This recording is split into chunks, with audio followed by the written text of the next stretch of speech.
ጤና ይስጥልን ተመልካቾቻችን፣ ይህ የአማራ ሚዲያ ኮርፖሬሽን ነው። ከደሴ ስቱዲዮ ለሰዓቱ የተዘጋጁ ዜናዎችን ይዘን ቀርበናል። ከዜናዎቹ ጋር ተመስገን አሰፋ አብሬያችሁ ቆያለሁ። የጸጥታ መዋቅሩ የሚከፍለውን ዋጋ ታሳቢ በማድረግ የክልሉ መንግስት የቦታና የቤት ባለቤት እንዲሆን እየሰራ መሆኑን የአማራ ክልል ሰላምና ጸጥታ ቢሮ ኃላፊ ዶክተር እሸቱ ዩሱፍ ተናገሩ። የደሴ ከተማ አስተዳደር በቤት ስራ ማህበራት ለተደራጁ የጸጥታ አካላት የቤት መስሪያ ቦታ አስረክቧል። ተጨማሪውን አብረን እንከታተል።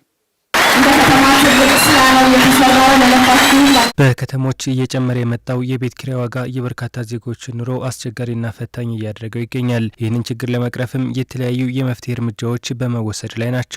የከተማ ነዋሪዎችን የቤት መስሪያ ቦታ ጠያቂ ምላሽ የሰጠው የደሴ ከተማ አስተዳደር በከተማዋ በተለያዩ የጸጥታ መዋቅር ዘርፎች ተሰማርተው ህዝብና መንግስት በማገልገል ላይ ለሚገኙ የጸጥታ ኃይሎች የቤት መስሪያ ቦታ አስረክቧል። የደሴ ከተማ ተቀዳሚ ምክትል ከንቲባ ሳሙኤል ሞላልኝ የጸጥታ ኃይሉ የከተማዋንና የህዝቡን ሰላም በመጠበቅ ለሰላም ዋጋ ከፍሏል። ይህ የልፋታችሁ ውጤት ነውና ልትመሰገኑ ይገባል ነው ያሉት። የጸጥታ መዋቅራችንን እውነት ለመናገር ለሱ እንደዚህ አይነት ነገር ሲያንሰው ነው።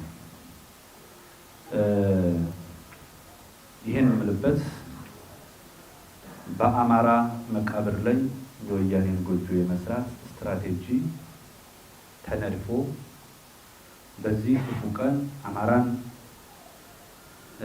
የፍርስራሽ ሰፈርና መንግስት አልባ ቀጠና ለማድረግ ታቅዶ የተቃጣብንን ዋጋ ከፍሎ ለዚህ ቀን ያደረሰ የጸጥታ መዋቅር ነው። መንግስት በቤት ልማት ዘርፍ ማህበረሰቡን ተጠቃሚ ለማድረግ እየሰራ ነው ያሉት ከንቲባው የጸጥታ ኃይሉም በተመሳሳይ በአነስተኛ ክፍያ የቤት ባለቤት እንዲሆኑ ለማድረግ መሰራቱን አንስተዋል። ከዚህ በኋላ የሚቀጥለው ዋናው ደግሞ የግንባታ ምዕራፍ ነው።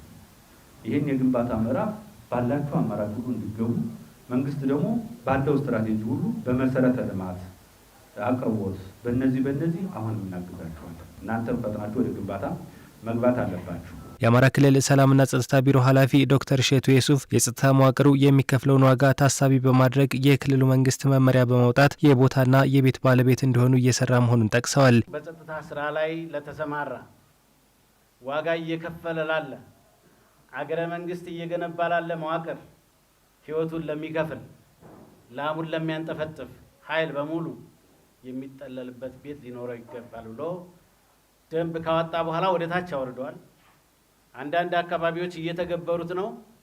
የደሴ ከተማ ደግሞ ይለያል። እንደዚህ ሰፋ ባለ መልኩ በፕሮግራም በአንድ ጊዜ መሬት ለመስጠት መወሰኑ እጅግ የሚደንቅ እጅግ መከበር ያለበት ስራ ነው። የጸጥታ ኃይሎቻችን የጠላትን አጀንዳ በማክሸፍ ሀገር ገንብታችኋል፣ ለትውልድ የሚሻገር ገድል ተወጥታችኋል፣ የጀመራችሁትን ስራ አጠናክራችሁ እንድትቀጥሉ ሲሉም ቢሮ ኃላፊው አድራ ብለዋል።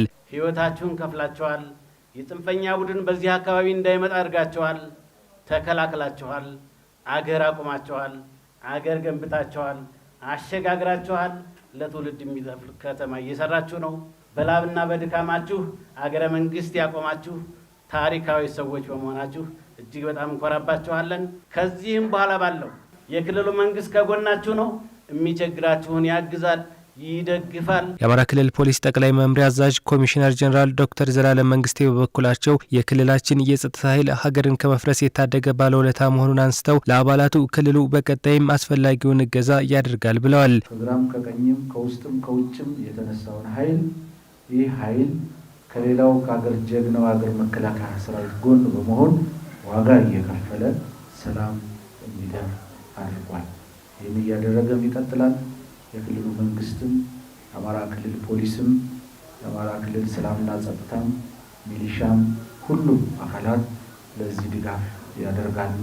ቦታ የተሰጣቸው የጸጥታ ኃይሎችም ከተማ አስተዳደሩ ላደረገላቸው እገዛ መስግነው በቀጣይም ስራቸውን አጠናክረው እንደሚቀጥሉ ገልጸዋል። ከኑሮ ውድነት አንጻር ችግሮችን ለመቅረፍ የከተማ አስተዳደሩ በእውነት እየሰራልን ያለው ተግባር በጣም ይበል የሚያሰኝ ነው።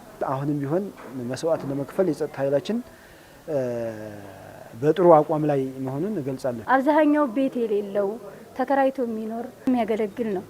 ስለዚህ ይሄ ችግር ደግሞ መፈታቱ በቃ እኛ በደስታ ከሀገርና ከህዝብ ጎን እንድንቆም ከፍተኛ ማነሳሳት ነው የሚያድርብን ማለት ነው። በፕሮግራሙ ከተማ አስተዳደሩ ለ125 የቤት ማህበራት የቦታ ርክክብ አድርጓል።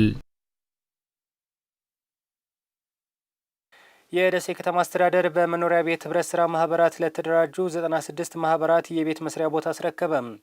ለዓመታት ሲያቀርቡት የነበረው የቤት መስሪያ ቦታ ጥያቄያቸው ምላሽ በማግኘቱ መደሰታቸውን አስተያየታቸውን የሰጡ የከተማዋ ነዋሪዎች ተናግረዋል።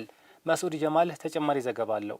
ሁላችንም እስኪ ሞቅ ባለ ሞራል የርክክብ ስነ ስርዓቱ በይፋ ተከናውኗል። የደሴ ከተማ አስተዳደር በጋራ የመኖሪያ ቤት ህብረት ስራ ማህበራት ለተደራጁ ነዋሪዎች የሳይት ርክክብና ዕጣ ማውጣት መርሃ ግብር አከናውኗል። አስተያየታቸውን ለአሚኮ የሰጡ በጋራ መኖሪያ ቤት ማህበር ተደራጅተው ሲጠባበቁ የነበሩ የደሴ ከተማ ነዋሪዎች በከተማዋ ለዓመታት ሲያቀርቡት የነበረው የቤት መስሪያ ቦታ ጥያቄ ምላሽ በማግኘቱ መደሰታቸውን ገልጸው በተቀመጠው መስፈርት መሰረት ቤታቸውን በፍጥነት ለመገንባት ዝግጁ መሆናቸውን ተናግረዋል። ቤት የሌለን ቤት እንዲኖረን አድርገውናል። ትልቅ ተስፋ ነው። የመንገድ ቦታዎችን ጥርጊያ መንገድ ከሌለ መስራት ስለማይቻል እነዛን ሲጨርሱ እኛ ደግሞ እንግዲህ ማህበሩንም እኔ የራሴን ማህበር ሀበሻነትን ከዚህ በኋላ ያለውን እንግዲህ ወራዊ ቁጠባችንንም ምናችንንም አቅማችንን ለማጎልበት ተስፋ ይዘን እንቀጥላለን። 2018 ዓመት በነበረው የጋራ መኖሪያ ቤት አደረጃጀት የነበረው ሂደት በጣም ደስ የሚል የዝቅተኛ ነዋሪዎችን ችግር ሊፈታ የሚችል አካሄዱ ትክክለኛና በጣም ፈጣን ከአጓጉል አስቸጋሪ ሁኔታዎች የጸዳ አሰራር ነበረ። ቤታችን ተፈጥሮ ግንባታው እንዳልቅልን እንፈልጋለን። ያንንም እንደ ማህበር አባሎቻችንንም እያወያየን ወራዊ ቁጠባችን በማጠናከር ቤቱ ተገንብቶ አልቆ ለዚህ ቀን እንዳሁኑ እንኳን ደስ አላችሁ የምንባባልበት ቀን ሩቅ አይሆንም ብለን ተስፋ እናደርጋለን። ደስ የሚል ያልጠበቅነው ፕሮግራም እና ሰርፕራይዝ አድርገውናል። ለኛ በአጭር ጊዜ ውስጥ ነው የተደራጀ ነው። ስንጀምርም ግንቦት አካባቢ ነው ምዝገባችን ያካሄድ ነው። ከዛ በኋላ ክፍያችንም ህዳር አካባቢ 20% ቁጠባ ቆጥበን ቶሎ መሬታችንን በዚህ ቀን ይደርሳል ብለን አልጠበቅም ነበረ። በተለይ ለዝቅተኛ የኑሮ ደረጃ አቅም ለሌላቸው ታስቦ የተዘጋጀ መሆኑን እና አቅምን ያማከለ መሆኑን አንደርስታንድ አድርገን ለዛሬ እንኳን ደስ አላችሁ ማለት ፈልጋለሁ። የደሴ ከተማ አስተዳደር ተቀዳሚ ምክትል ከንቲባ ሳሙኤል ሞላልኝ ከተማ አስተዳደሩ በከተማዋ ያለውን የመኖሪያ ቤት እጥረት ለማቃለል ነዋሪዎችን በማደራጀት የቤት ተጠቃሚ ለማድረግ በርካታ ስራዎችን ሲያከናውን መቆየቱን ገልጸዋል። ቤት ፈላጊዎችን የማደራጀትና የመሬት ዝግጅትና ርክክብ ተጠናቆ ወደ ግንባታ ምዕራፍ መገባቱን ያበሰሩ ሲሆን ከግንባታው ጎን ለጎን አስፈላጊ የሆኑ መሰረተ ልማቶችን የማሟላት ስራ እንደሚሰራም ገልጸዋል። እንግዲህ ዛሬ የጋራ መኖሪያ ቤት ፈላጊዎችን በማህበር አደረጅተን ቦታ የማስረከብ ስራ እየሰራን ነው ማለት ነው። በዚህ አጋጣሚ እንኳን ደስ ያላችሁ ለማለት እወዳለሁ። ከዚህ በኋላ የሚቀረን ደግሞ የግንባታ ምዕራፉ ነው። ይህን ደግሞ ዛሬ በጥሩ ሁኔታ ተግባብተናል። በፍጥነት የመብራት መስመር የመዘርጋት፣ የመንገድ መሰረተ ልማት የመዘርጋት እና የውሃ መስመር የመዘርጋት ዩቲሊቲን የማሟላት ስራ 2019 ላይ ከግንባታው ጋር አብሮ ተከታትሎ ነው የምናስገባው። እንደውም ቀደም እንዲል ይደረጋል። የቀጣዩን ዙር ደግሞ ህብረተሰቡን ፍላጎቱን እያየን የምናደራጅ ይሆናል ማለት ነው። በመርሃ ግብሩ ለጋራ የመኖሪያ ቤት ህብረት ስራ ማህበር ለተደራጁ 96 ማህበራት የሳይት ፕላን ርክክብ ተካሂዷል።